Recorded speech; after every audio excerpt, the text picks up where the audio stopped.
Welcome to Novelist Spotlight. This is Mike Consul, your host. In addition to being the host of this podcast and interviewing novelists, I am a novelist myself. I have 3 published novels.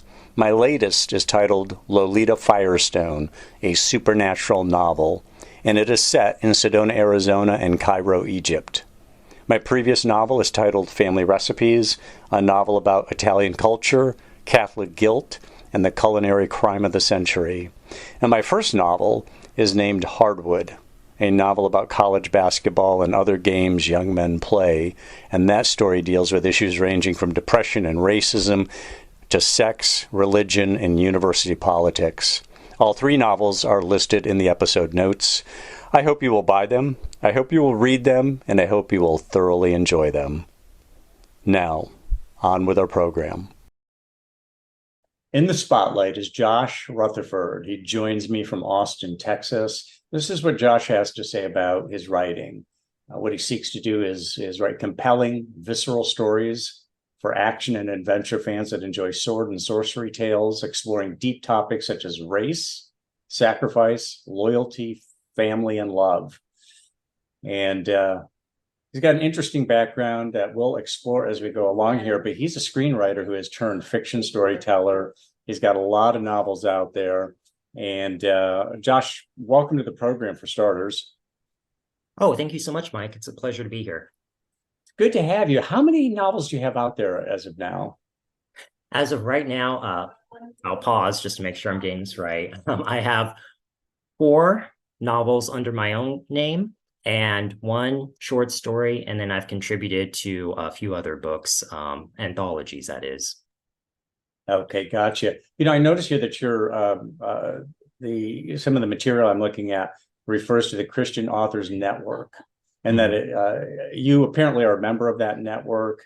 Tell us about that. Are you a Christian author, or are you or not? I am. I'm Catholic, to be fully transparent. I and my faith very much is a part of what I write and everything. That being said, I mean, my audience is not just Christians, so I guess there's kind of that difference, so to speak. But very much my spirituality, my faith is something that I do integrate into my writing. So really, it's my novels, my writing is for a general audience, but it is inspired by my religious background. Gotcha. So now with the authors, the Christian Authors Network, what do they do? What can you give us some information on that? For instance, you're a member there and they work with you. What kind of services do they offer, or anything else you can tell us about that network? Yeah, definitely. I mean, certainly, I don't profess to speak for all of them, but they are a faith-based network of writers that helps to promote writers in their journey, not only to provide encouragement, but also to promote their writing or help them with resources. I first kind of stumbled, if you will, into the Christian Authors Network, looking for resources in order to expand my brand and further build it. And through their services and their great team, they helped me with my website. They also helped me to kind of really research and broaden my advertising, my marketing, including reaching out to podcasts. So they offer a full range of services, which I find very valuable as a writer. Interesting. Okay, so it's been a good thing for you. What It has. about the novels themselves? If somebody's a Game of Thrones fans, let's talk about who would be fans for your novels, just to kind of suss out your audience a little bit. If somebody's a fan of Game of Thrones, Mhm. or you name maybe some programs that people maybe are familiar with. There's so many people watching streaming these days and so many programs. I'm just wondering if Game of Thrones is a good analogy to the sort of thing you write, or you would identify some maybe other programming or other idioms.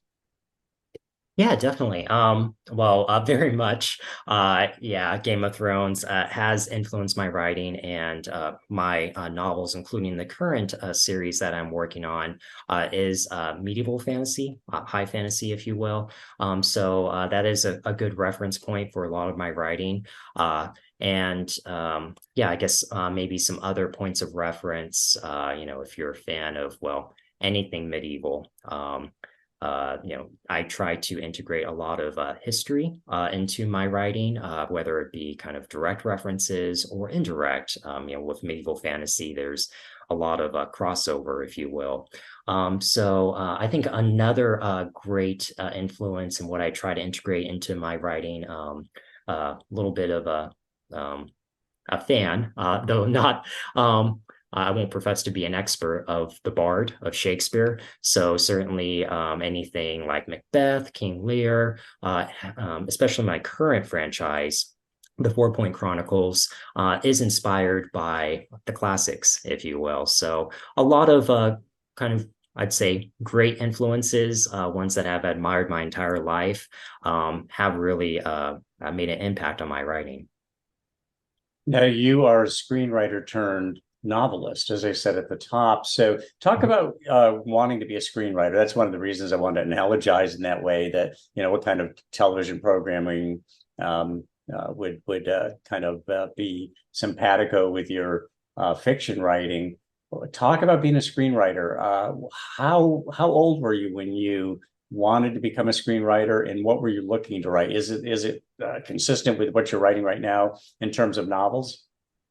I'd say so. Yeah, I've always been attracted to the theme of, going back even further. I mean, kind of growing up, loving kind of just the big spectacle films, if you will, that took place, especially, in different universes or across the ages, kind of just kind of connecting some of those films I grew up with, like big adventure films, big action films, big historical epics, like for instance, like maybe something like Braveheart, or other historical epics, like kind of referring back to medieval times, but also big action and adventure pieces. That really kind of, I'll be honest, that was kind of my point of reference Mhm. growing up as a young man, as a teenager, and then a young man.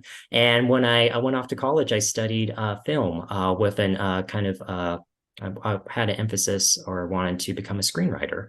So after college, after I was working any of my full-time jobs, I'd come home, I'd write screenplays with the ambition to someday become a screenwriter. Then the Great Recession hit, and whatever leads I had kind of dried up with that. I continued to write screenplays on the side, but I always found myself wanting more. And by more, I mean wanting more of an audience, because when you write screenplays, really your audience is one agent or one producer, and your success hinges on them saying yes. And so often in Hollywood, the answer is no. So I wanted to really kind of really branch out, not be so constricted in my ambitions. And that's when I turned to novel writing.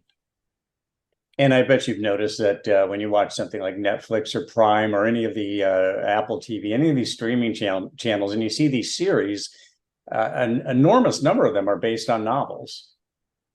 Oh yeah, yeah, definitely. It would be one of my dreams come true if one of my franchises, especially the one I'm working on now, which is going to be a series of 6 novels that are medieval fantasy, that are high fantasy, if something like that could take off and be adapted to the big screen.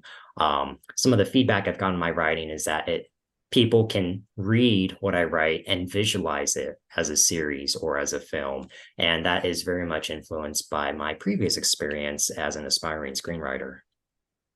Now, you wanted to be a writer since what age? Oh gosh. Since as far back as I can remember, I think probably the time when I wanted to consider doing it as a lifelong calling, if you will, is probably in high school. I've always been very studious. I'm a proud introvert. I've always been very reserved, and writing is just something. It's just an avenue in order for me to express myself. So in high school, and I'm an avid reader too, as I read more and more, I could just see myself writing and doing that for not only a living, but just doing that period. And I think really kind of high school was that turning point where I really committed myself to being a writer and pursuing that lifelong calling. You sound a bit introverted. I mean, that does come across, and I suspect, though, when it comes to the written page, you're an extrovert. I mean, you can't write, novels hundreds of pages long without having a desire to really express yourself through characters and scenes and such. And did you find that when you write that it allows for the kind of expression that you're not comfortable with in speaking to other people? Obviously, you're comfortable speaking to people because here you are on a podcast, but at the same time, I sense that that little bit of reservedness that you get with an introvert. Yeah, true. Yeah, you hit the nail on the head. Yeah, very much an introvert. And I think the act of writing is what really unleashes my creativity. I mean, certainly, What while do you mean by before, active writing? Do you mean action adventure?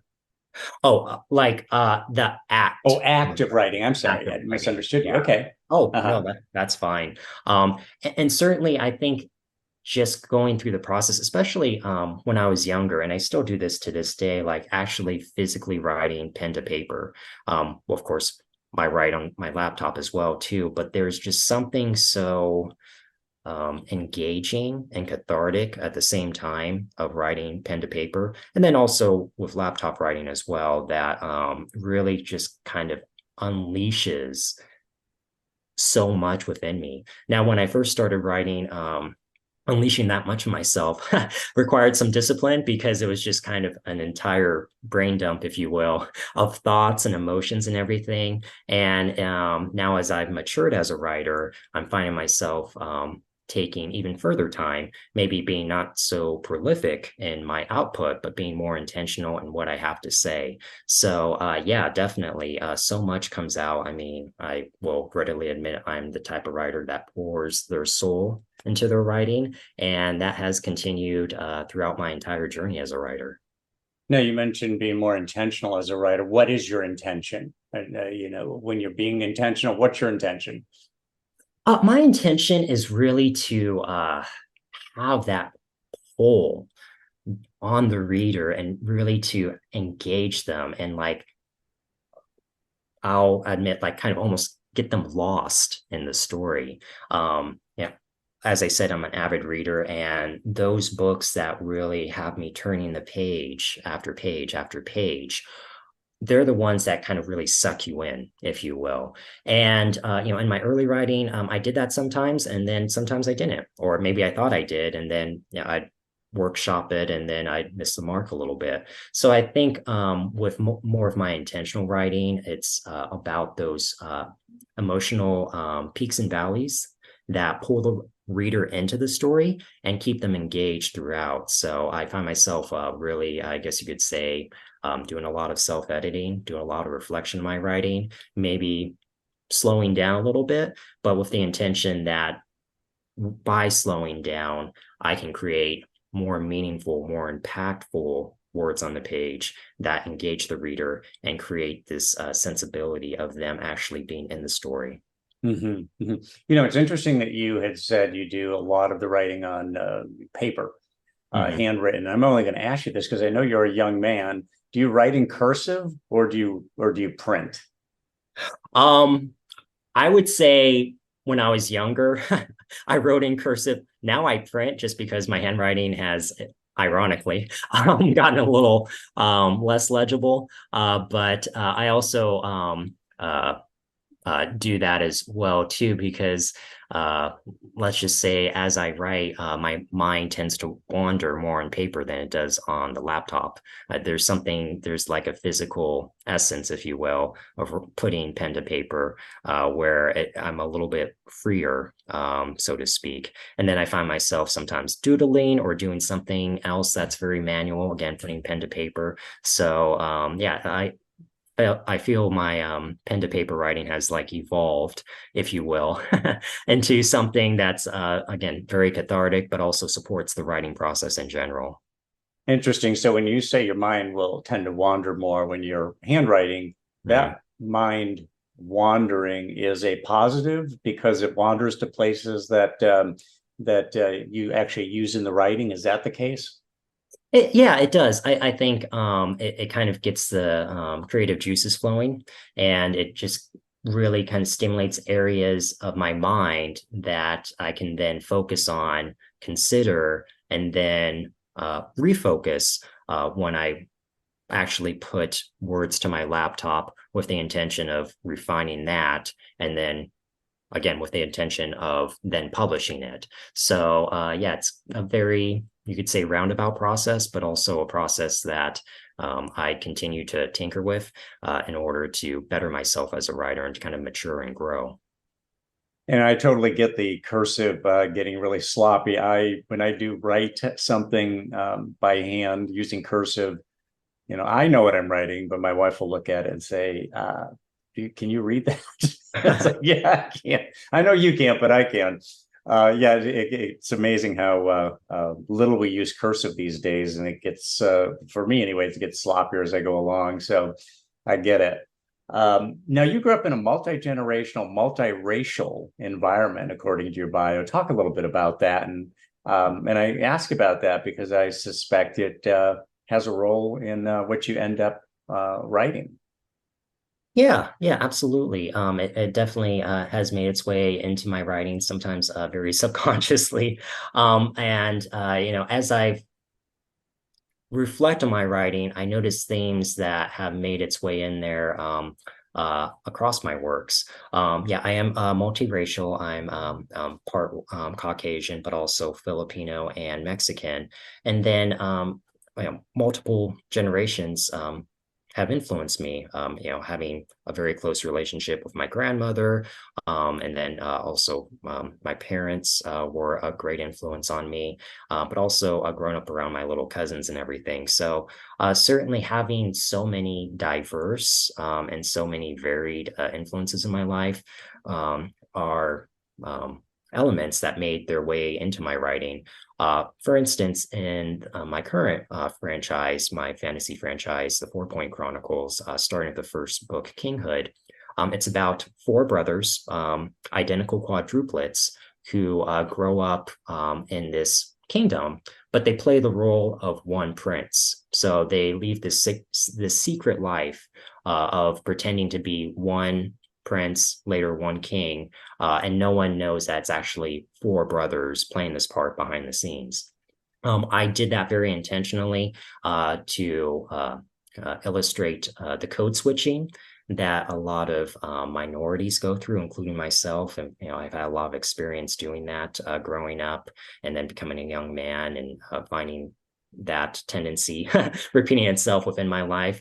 And then also other elements of growing up, maybe mixed or multiracial, where themes of, say, being a imposter syndrome, or other themes that are specific to maybe not fitting in to just one silo or one lane.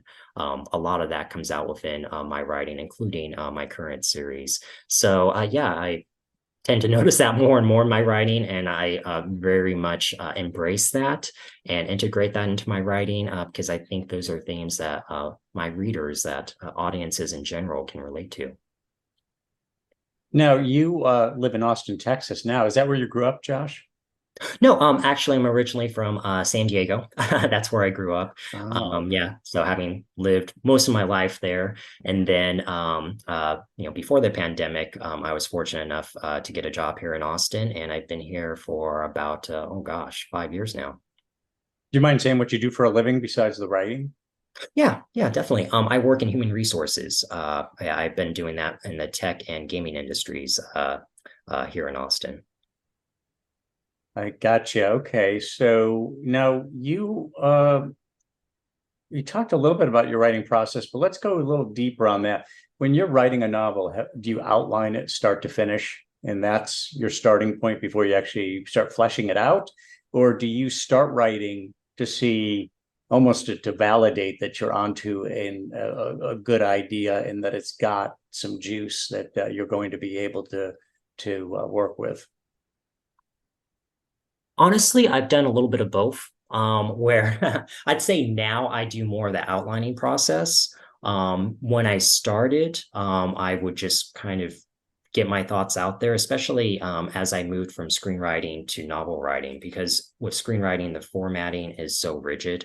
For instance, approximately 1 page of a screenplay equals 1 page or 1 minute of screen time. So you're really kind of restricted to writing something that's between 90 and 120 pages, per a movie that is 90 or 120 minutes. But with novel writing, because it was so much freer, I just kind of really dove into that at first without an outline process. And then as my narratives became more complex, especially now that I'm writing a multi-book series, I definitely lean towards and develop very extensive outlines with supporting notes so that I don't get too lost in my narrative or the characters I'm creating. And I'd say, though, I also have a tendency just to jump right into maybe shorter works. I may not outline something that will start out as a short story or that I conceive as a short story for things that are just kind of less in length. I will just kind of just dive right in and see where it takes me. In terms of time of day, how many minutes or hours a day you put in? Talk a little bit about that. Are you a morning writer, an evening writer? And what are your metrics? Do you commit yourself to a certain amount of time or a word count or something qualitative? What would you say to that, Josh? Yeah, I'd say, to keep myself disciplined, I commit myself to something quantitative. At least, well, during the week, I'm quite busy. I have a young family and everything, so I'd So you say have two boys, right? Two boys and a wife. I do. Yes, yeah, two young boys and a wife. Yeah. And I'd say so that doesn't leave a lot of time during the week. I'm more of a night writer. And that's when everyone else is either settling down or going to bed. And I commit myself to at least 30 minutes to say an hour of writing each night. Now, if I happen to be too tired and I miss a night of writing, I will just kind of roll that over into the weekend. So I would say my schedule leans more towards the night, but I also try to find those little nuggets, if you will, of free time during the day, maybe during a lunch hour, or maybe if I wake up early, which are granted are infrequent. But I'm also very, I guess you could say, compassionate and flexible with my schedule because of all my responsibilities. That's something that I really had to refine as I became a dad and as I started a family, just to make sure that I wasn't beating myself up too much as a writer, but I was also staying consistent with my output. Now, do you feel that being a Christian writer, and I don't know that you bill yourself a Christian writer, but as you said, your faith Mhm. is interwoven into what you write, or it certainly has an influence. Does that give you access to a built-in audience, particularly if you are billed as a Christian author? Because I know there are a lot of people out there who don't like some of the content of your average novel, that it gets Mhm. into some subject areas they don't approve of, and they gravitate naturally to Christian-based novels, both because they tend to be avoid some of those areas that they find offensive, and maybe secondarily that they also it's a little bit of a booster for their own faith. Mhm. Yeah, definitely. Yeah, that's a great question. I mean, as a Christian author, I mean, I know that there's a lot of genres and subgenres that are, I guess you could say, are a little bit more conservative or a little bit more filtered in terms of both the topics that they cover and their content. And to be completely honest, I find myself not falling within a lot of those genres or subgenres because my faith, and this is also influenced by my upbringing, being multiracial and everything, but also having friends who weren't Christians. whether they be atheist or Buddhist or Jewish or any other creed or religion. My upbringing in my faith has always been one of taking an unflinching look at life and putting that onto the page, and then people of faith such as myself finding their way through that.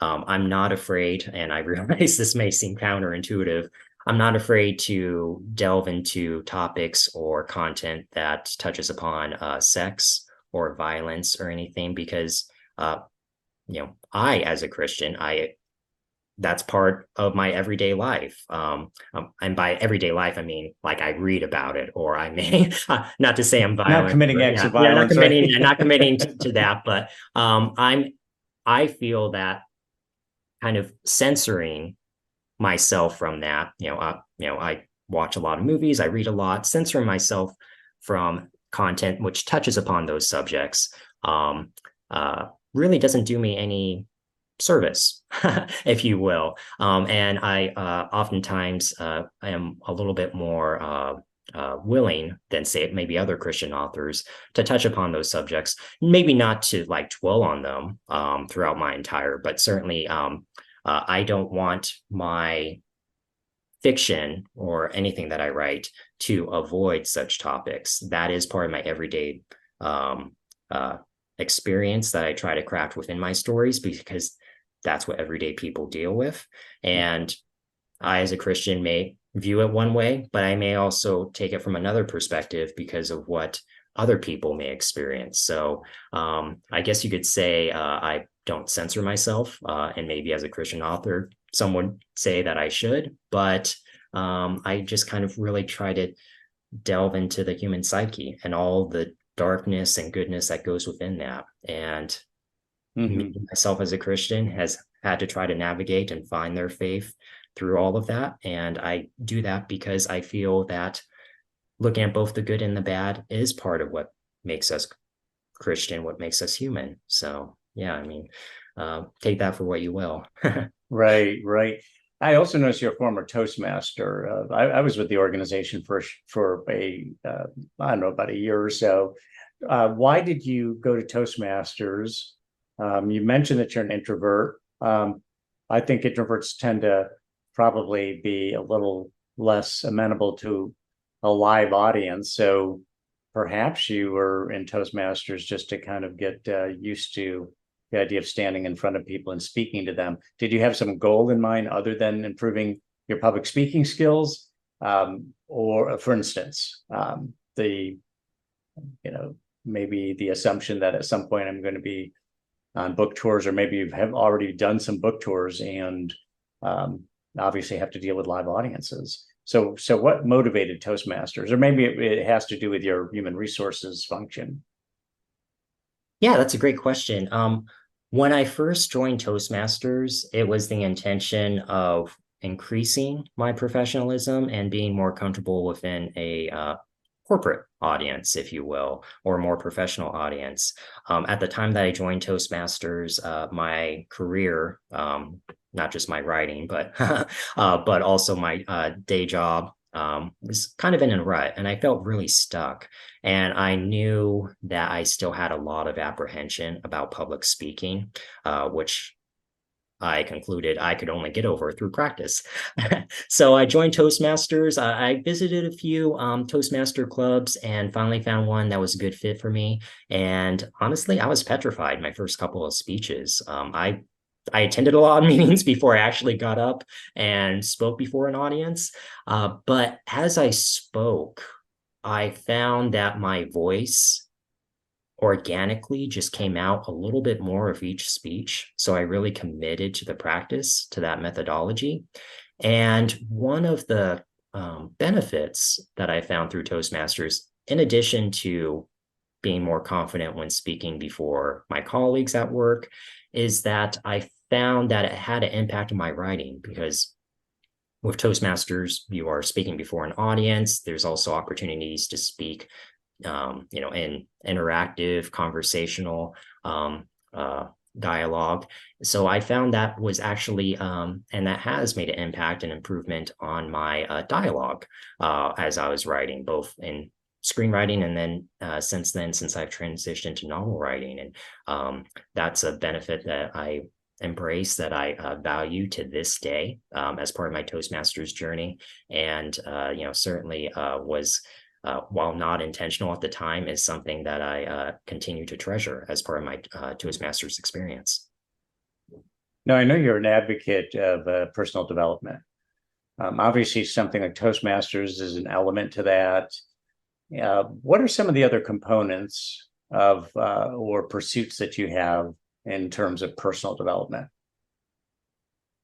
Oh, in terms of personal development, I would say what has been really key to me, and part of this has come up in my writing, especially some of my nonfiction writing. I've published a few articles on Medium, but in terms of personal development, I'm definitely nowadays very much interested in and involved in my mental health journey.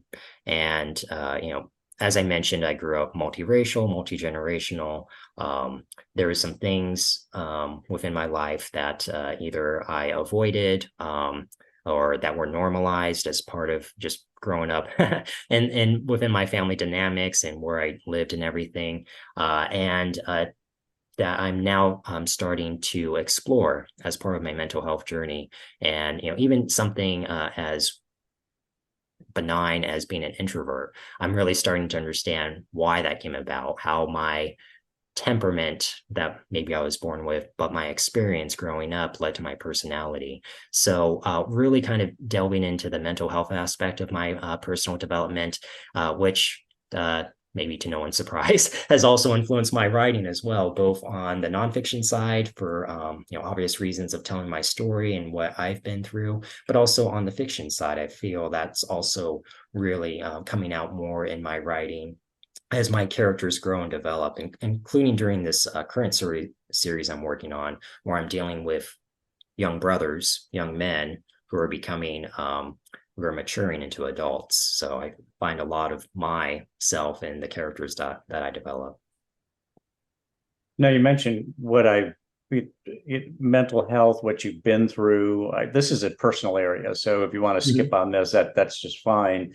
But it sounds as though you had maybe an upbringing that wasn't altogether idyllic, and perhaps have struggled with some anxiety, depression, any of those things. Is this an area you can talk about, or should we skip on that? Oh no, I mean, this is something that has come up in my writing, so I've already shared parts of this, but yeah, you touched upon some of the things that I have struggled with.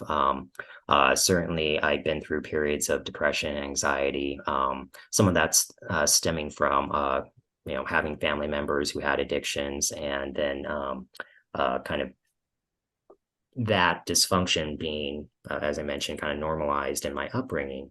And then, most recently, having a young family, and then with there being some, I guess you could say, diagnoses of, my young boys, that having an impact on my own mental health, that led to a period of, I guess you'd say, mild to moderate depression or anxiety, for which I sought mental health services.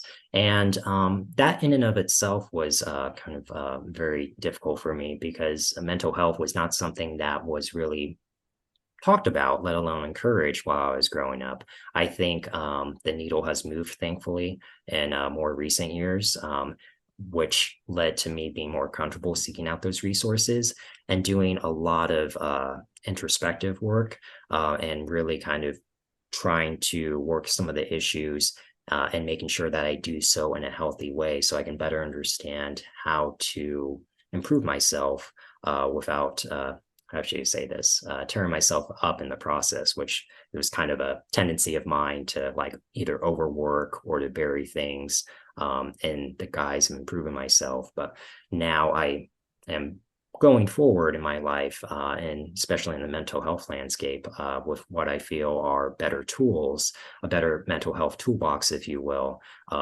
when I do go through life's ups and downs. And I notice you're a volunteer ambassador for Autism Speaks. Mm-hmm. Do you have a son who's autistic? I do, yes. Okay, I kind of Yes. assume that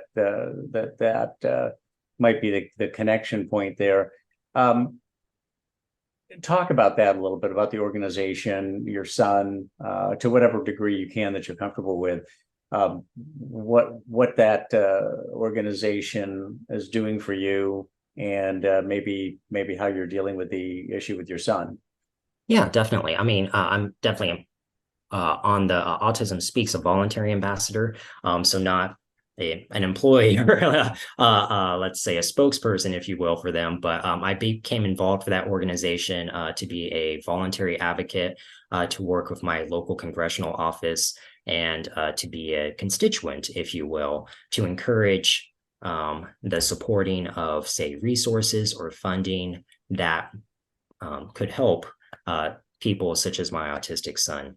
My son was diagnosed a few years ago, and that actually was kind of the turning point in my mental health journey, because that's when with actually before his diagnosis, when he was getting tested, when I became a little bit depressed and very anxious, and I knew that I needed help, which I've since gotten. But circling back to autistic or support of the autism community, that's something that's very near and dear to my heart. Kind of on a broader level. Yeah. Uh, it is important to me to be supportive of the community. Certainly, Autism Speaks is but one area where I've kind of looked into, and I continue to kind of look into other areas where I could support. For instance, my son with the start of the school year and everything kind of getting kicked off there. I kind of am forecasting where I can kind of uh, volunteer or kind of pursue direct my efforts going into the future. But yeah, certainly my support of the autism community continues to develop and grow, and I'm always on the lookout to support those within the community any way that I can. I feel like I probably have just maybe dipped my toe in the water at this point, but certainly it remains kind of on my mind going forward into the future, so I can continue to be an advocate for the community in any way possible. What do people misunderstand about autism?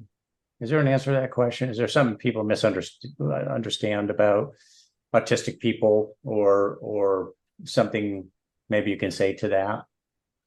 Oh, Since you're good. you're steeped in the subject, you understand it certainly better than the average person. Um, what would you say about just maybe the misconceptions about autism?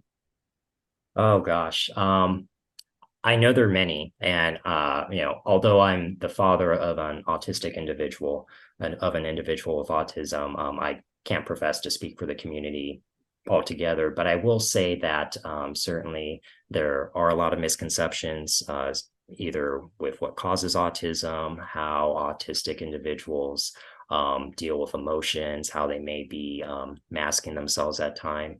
Uh, Probably the one thing I can touch upon. The one saying that maybe encapsulates, if you will, some of the misconceptions about autism is the common saying within the community. If you know one person with autism, you know one person with autism. And I'm paraphrasing that.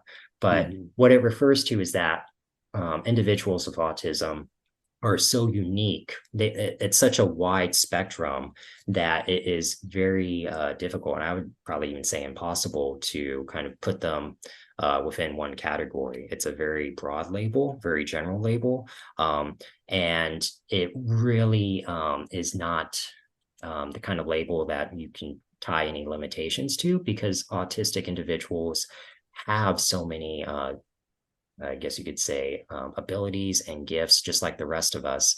And while they may struggle in some areas, it's not for us and the general public to assume what those are. I mean, like with anything else, knowing the individual and being in a relationship with them, that's the only way you can really make that determination, if at all.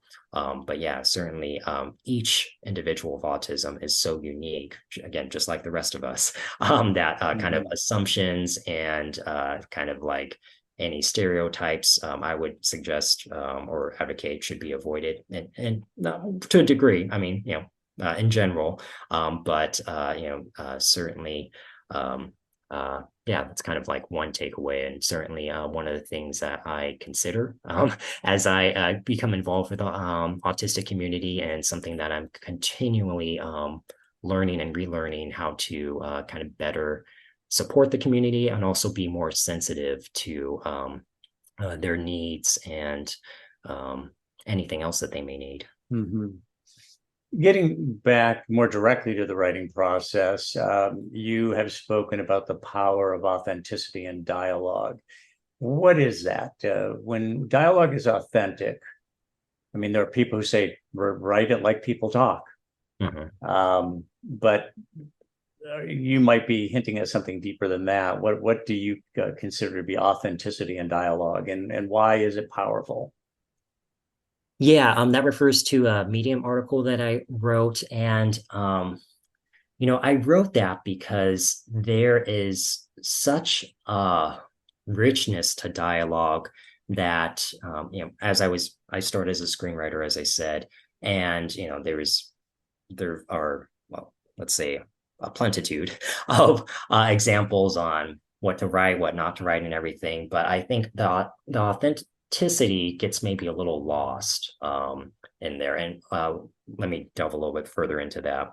By authenticity, it's not just about like being unfiltered, which I think is kind of maybe the misinterpretation, but the authenticity also refers to like how characters really talk versus how teachers sometimes teach writing.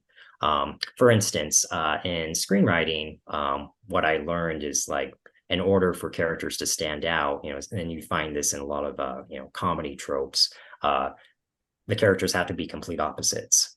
And that's true. It does make for an interesting dynamic. I won't argue that. But so often, like if I look back in my life, so many of the people that I interact with are so similar to me. So, the way we talk may not be all that different from, each other. And I think that's what I really advocate, is for like that authenticity to reflect life versus kind of what we see on the screen or what we read on the page. That, maybe we aren't all so different, that there's some overlaps in how we speak and how, honest we are with each other. Speaking of authenticity, another thing authentic, I think, within dialogue is, and this I know sounds ironic, is lying.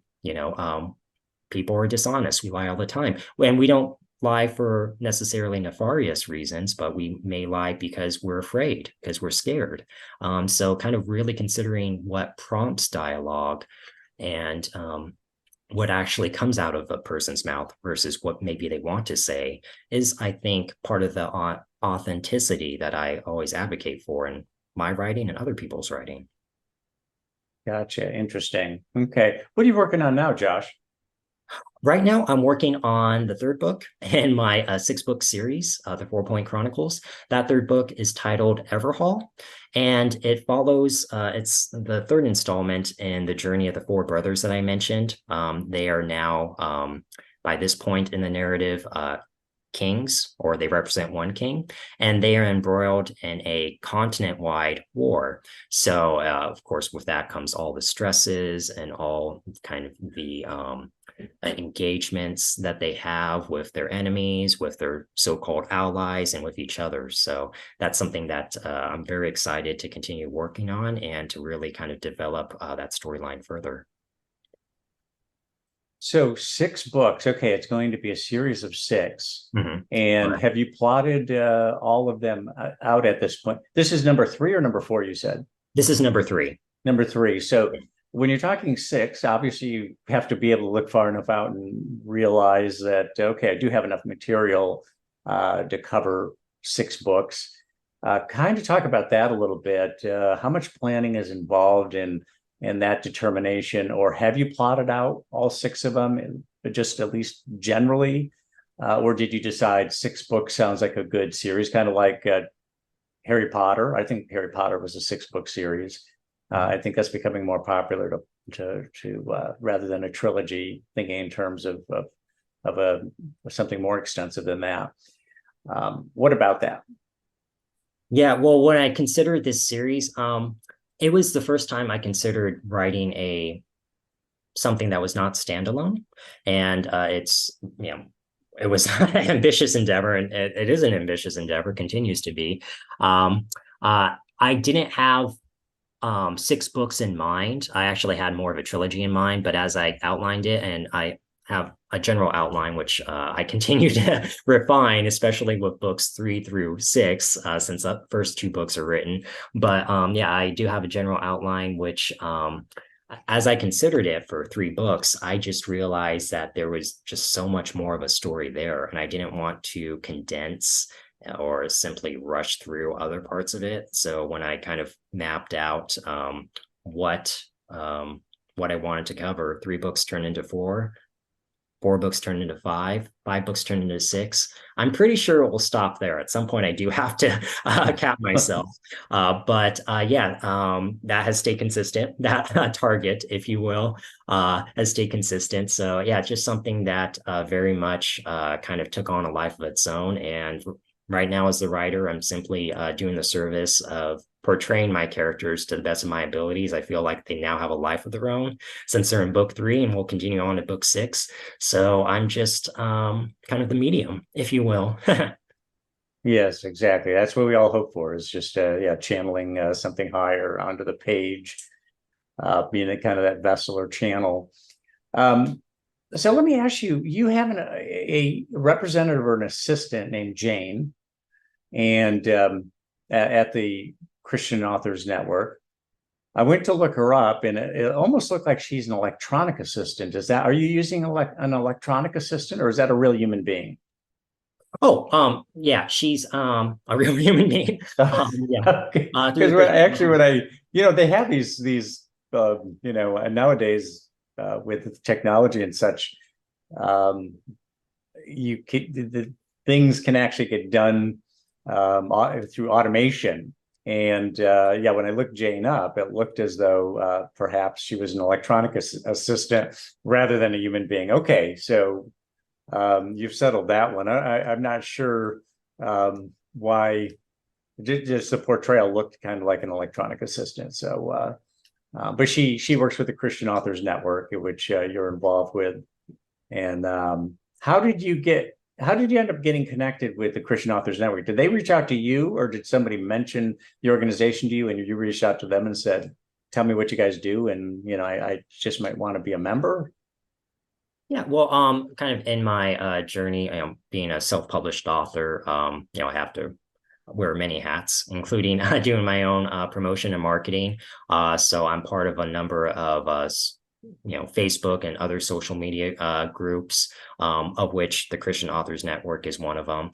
And being a group that is run by administrators who have services, that's how I became involved within kind of their network, and then utilizing some of the services that they offer for authors, especially like growing authors or maturing authors such as myself. So through that network, I've just, I guess you'd say, naturally met a lot of people and kind of visited their website and their services, in addition to, kind of leveraging some of my other virtual contacts. But yeah, they're one of the ones I utilize and that I continue going back to. Yeah, not to say that that's the totality of your connections out there, but I do find that interesting. I've had some Christian authors, dedicated Christian authors on the program, and I'm always interested in how faith plays into. I mean, any writing has a lot of different influences behind it. And sometimes it's religion, sometimes it's the way a person grows up, sometimes it has to do with their just professional interests and so on. Who are some of the authors who really influenced you in a big way? Oh goodness, that's a long list, but Is it? Yeah. it is. Are there a couple who were real standouts for you, um, You more know, so than the others? yeah. Oh gosh. Yeah, kind of probably dating myself here, but going all the way back to high school, I would say one of the ones, well, I'll make 2 call outs. I remember reading in my sophomore year of high school, For Whom the Bell Tolls, and it was the first time I completely fell in love with a book, like altogether. I've had favorite books leading up to that point, but it was the first time I fell in love with just the imagery of, say, rural Spain, of just, the time and all that. And it was just, going back to the book, I have a different experience, but at the time that I read it, I remember just really falling in love with that piece of literature. And then you had mentioned Game of Thrones, and there was this other experience I had specific to Game of Thrones, to that book by George R. R. Martin. My wife and I were at this secondhand bookstore, and I came across the book. I'd heard of George R. R. Martin as an author and everything, and it was in like a dollar bin. It was a used book, and I almost didn't buy it, but then my wife, encouraged me to buy it because it was only $1, and what do I have to lose, that kind of thing. So I picked it up and read it, and certainly, casting any modesty aside, there was just something about my experience of reading that book where I told myself I could write, period. I could write something like this, or if you will. And that is when I first ventured to write my first novel. Now, that's not to say I'm anywhere near the skill level of George R. R. Martin, but just for some reason, me picking up that book, me reading the book, having the experience of reading the book, that is what was a turning point in me becoming a screenwriter to a novelist. There was just something, it was just so well timed. And I'd say those two books have made very much a big impact in me as both a writer and a reader.